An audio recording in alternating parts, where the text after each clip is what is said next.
Hey, my name is Benjamin Verbacek, and I'm the lead pastor of Community Evangelical Free Church.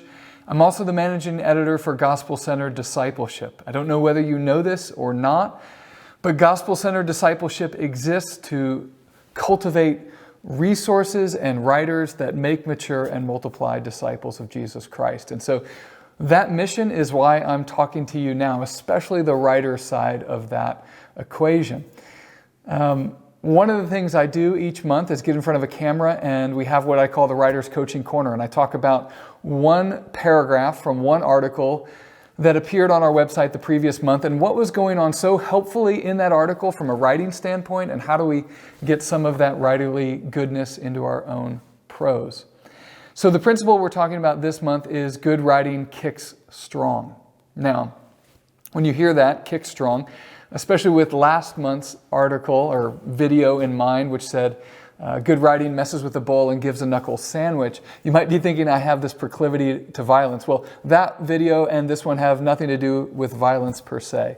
Although kicking strong, and in that we have forceful writing and it's sharp, maybe there's something there. But what I mean when I say kick strong is I have in mind the technical term in journalism of a kicker, they call it. It's this final, not really even the conclusion, but the final word and phrase and idea that you leave readers with as you finish an article. So that's what I want to talk about this month. And I would just say, just as we start, of the 150 articles that appeared on our website last year in 2021, I don't know how many had a strong kicker, but I'm going to say the percentage was pretty low. Now, if 150 of them had a strong kicker, it's going to feel like a shtick that we're just doing too much of and trying too hard. But I do think it's a good feature to have from time to time, and we hardly ever do.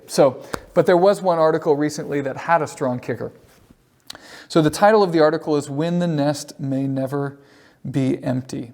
This is written by Emily Pilkington late in January. Now, Emily was part of our writers cohort. That's the 6-month program we have to work with writers, and there's cohorts usually of, 10 to 12, 13, 14 writers. I've gone through it. Many others have. I found it wonderful. So Emily was a part of that. She wrote an article where she begins by talking about it was the wrong day to go to Target. Aisles are packed and so on and so forth. And there's this story in here about seeing another child and thinking about her own child. And the mantra, at least sometimes in parenting, is that we're trying to raise mature, independent children that will fly away from the nest. And so, of course, the article is titled, "What if the nest is never empty?" Right? That's you're already cued in to think about that. And I'll just go way down to the very bottom, the kicker.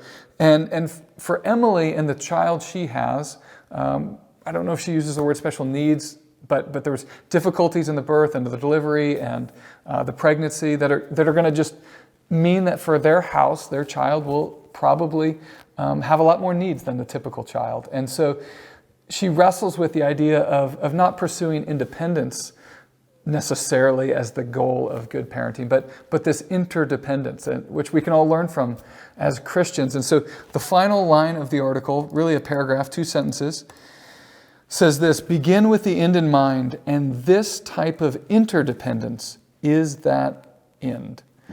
And I think that was just a strong kicker.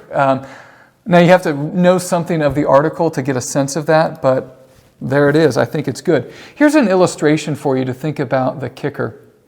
I don't know if you've ever been on a kayak, but just imagine you're in the passenger seat of a car, pickup truck perhaps, and you pull up to the side of the river or the lake, whatever it would be, and you're gonna help your friend unload their kayak, and you take it off the pickup truck, you hand the life vest, you hand the paddle, you put the cell phone in a Ziploc bag, your friend kind of squats down into the kayak and shimmies there towards the edge of we'll call it a river, and eventually there's gonna be this, hey, give me a push, and you give a final push into the river or lake. And what I want you to think about when you write an article is that the kicker is that final push off into the river. Now, it sort of is a statement to say, the article's over, getting ready to get on the kayak is over, but if I had 5 more minutes with you, here's the note I would want to leave you with. Here's the thing I want to send you off with. It could be this pleasing thought. It could be a kind of a troubling thought. It could be something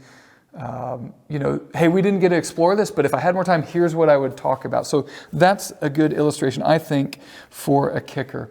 Let me give you a few definitions from other books. So this is a book I've been reading recently. It's called The Memoir Project by Marion, Roach, Smith. And we have here on page 62 a quote about kickers.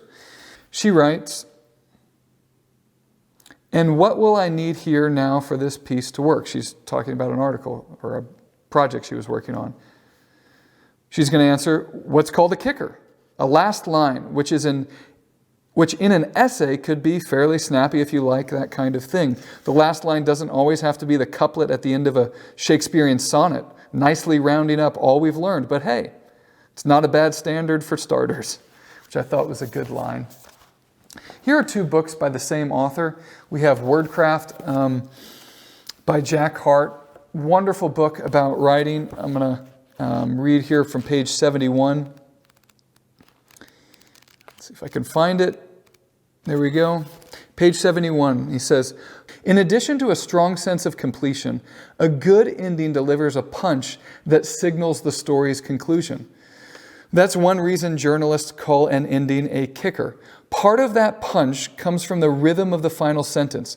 Like any paragraph kicker, the story kicker, so this is something larger perhaps, should snap to a close. If the last word has only a single syllable and ends with a hard consonant, so much the better." So there's what Jack Hart has to say about a kicker. Here's what he has to say in another book called Storycraft. I think the one on Amazon now has an orange cover. It was repackaged. But I'll come here from page 39. This is a little bit longer. He says, "Keep one thing in mind when you're writing a denouement." So this is kind of the final aha, the resolution of the conflict in the story. In that scenario, once you've resolved things, falling action has drained all the dramatic tension from the story. Readers want to know the answers to a few questions, but the powerful engine of story has shut down, leaving little momentum to carry your audience further forward. So don't push your luck. Wrap things up as quickly as possible and leave the stage. One of the main complaints I heard about the film, The Lord of the Rings, now just as an aside, it's not just the Lord of the Rings film. It was the book as well, as much as we all love The Lord of the Rings. One of the main complaints was that the denouement dragged on and on with long goodbyes and endless departures. Once you've answered the necessary questions, you have one remaining task. Bring the story to an end with what journalistic types call a kicker. A good one will sum up, surprise a little, perhaps bring things full circle, firmly planting your protagonists in their new status quo. It will leave absolutely no doubt that the story has ended. Now, few other examples I want to bring up. This one is from an Atlantic article.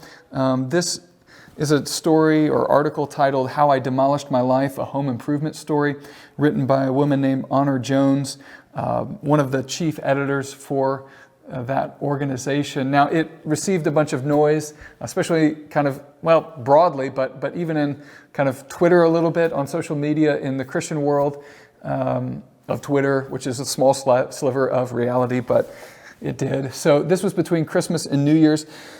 She titled, How I Demolished My Life, a Home Improvement Story. And she begins with this story, which I don't want to necessarily go through all of it, but she was doing this kitchen remodel, and she realizes at the end of that she doesn't want to remodel her kitchen. Actually, what she wants is a divorce. And the article proceeds to walk through how, I guess in many people's perspective, she throws off and even her own, throwing off all restraint, commitments to her husband and in some ways her job and her community, her home and her children, to be whoever she would fashion herself to be going forward in the future. And the question, as she's demolishing her life, kind of that metaphor of tearing down her house and remodeling. I'll just come to the very end, scroll down here.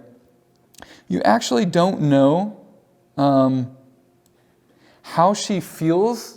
I mean, you think you know how she feels about it, but there is a slight ambiguity. Is she really know she's demolishing her life, or does she think she's doing something better? And listen to the final two paragraphs. Maybe I'm deluding myself. Maybe I'm not free of anything, and I just want different objects, a different home. Maybe someday, admit it, a different man. Maybe I'm just starting the same story all over again. For what, you'd ask me? and you'd be right. But I don't think so. I think I'm making something new. And it's really not until the final kicker in this 3,500 word story that you realize, oh no, she's really firmly committed to this, and she believes, though she's demolishing everything in her life, she's doing something new. Now, I don't agree with that, but it had a strong kicker, and in this case, you really didn't fully understand the author's perspective until you come to the kicker. Let me give you 2 examples from books. Now, this is Craig Groeschel, a book called Confessions of a Pastor. He's not a pastor I'm reading a lot of or paying a lot of attention to just generally. Seems like a good guy in some respects, so no comment there, really. Friend gave this book to me at church. I'm a pastor. Book's titled Confessions of a Pastor, so he thought I'd like it. I read it. I did kind of like it. There were some parts in there that were fairly funny and very relatable. But I will tell you, part of his writing, which was, kind of popular level, quick, humorous, and those sorts of things, what I'm not necessarily against, but he had a strong kicker so many times at the end of each chapter that it actually got a little tedious to read the whole book in one sitting and feel like, okay, this feels a little bit like a shtick. So at a book-like forum, you're probably going to have to soften that from chapter to chapter. But occasionally, a thing here and there works well, just like in Love Me Anyway, Jared Wilson's latest book from the fall. I love Jared Wilson as an author.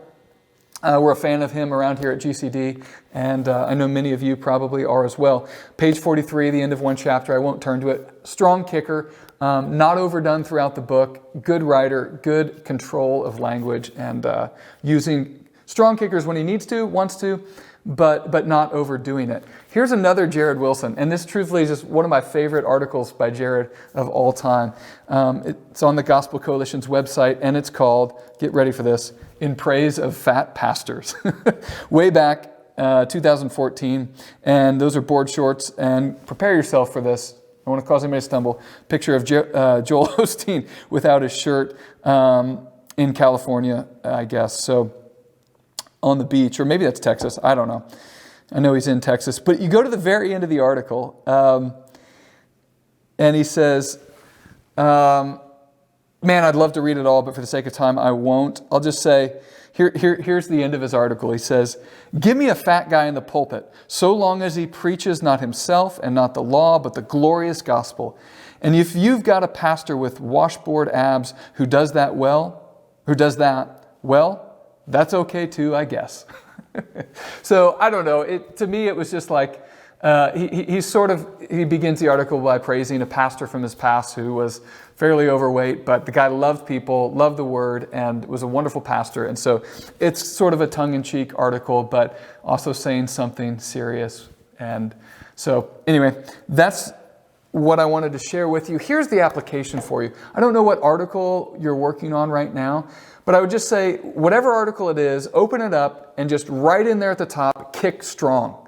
At the very top, highlight it in yellow, and then the entire time you're working on it, think, okay, this article, I'm going to try and write a strong kicker, and see what happens when you get to the end, and see if you can't do it. And in the words of Jack Hart, see if you can let that final note of the article not only kick strong as an idea, but if you want to be creative, go ahead and even try and make it a single syllable consonant.